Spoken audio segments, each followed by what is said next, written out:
আজকের মাহফিল যারা আয়োজন করেছেন, যারা সহযোগিতা করেছেন, ইতিমধ্যে আমরা যারা উপস্থিত হয়েছি, আমরা যারা উপস্থিত হব, যারা দূর থেকে শুনছি, আল্লাহ পাক আমাদের সকলের জীবনের অতীতকালের কবিরা সগীরা গুনাহকে মাফ করে দিন। আল্লাহ আমাদের মা বাবার গুনাহকে মাফ করে দিন।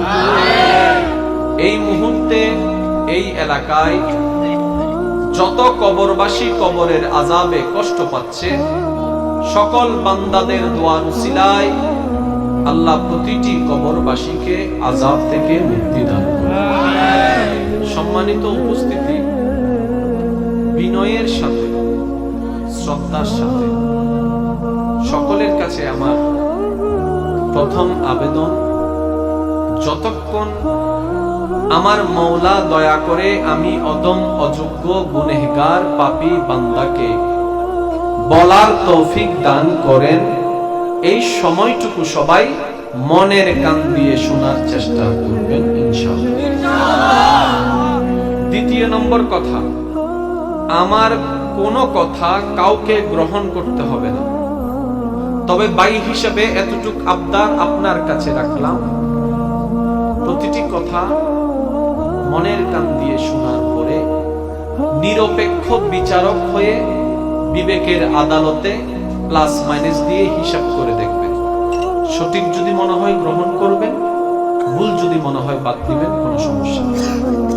তৃতীয় নম্বর অনুরোধ, আমাকে একটু আওয়াজ দিয়ে সহযোগিতা করতে হবে। যারা যারা আওয়াজ দিয়ে সহযোগিতা করতে রাজি আছেন একবার বলেন, আর একটু আওয়াজে বলেন। এক এক অঞ্চলের এক একটি কালচার আছে, নিয়ম আছে। আজকে চট্টগ্রামের স্টাইলে ওয়াজ চলবে, চলবে তো ইনশাআল্লাহ।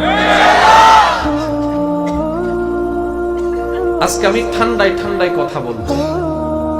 মাহফিল বেশি রাত করা হবে না। কমিটির ভাইরাও আপনাদের ওই সমস্ত ভাইদের যারা দূর থেকে এসেছেন, অনেক দূর থেকে এসেছেন, ইতিমধ্যে আমরা শুনেছি আল্লাহ এবং নবীর প্রেমে অনেকেই অনেক দূর থেকে আজকের এই মাহফিলে এসেছে।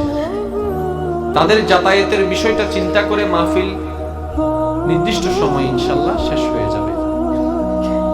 আমি সকলের কাছে একটু মনোযোগ আকর্ষণ করব। ভাইয়া কথা বলবেন না প্লিজ, একটু।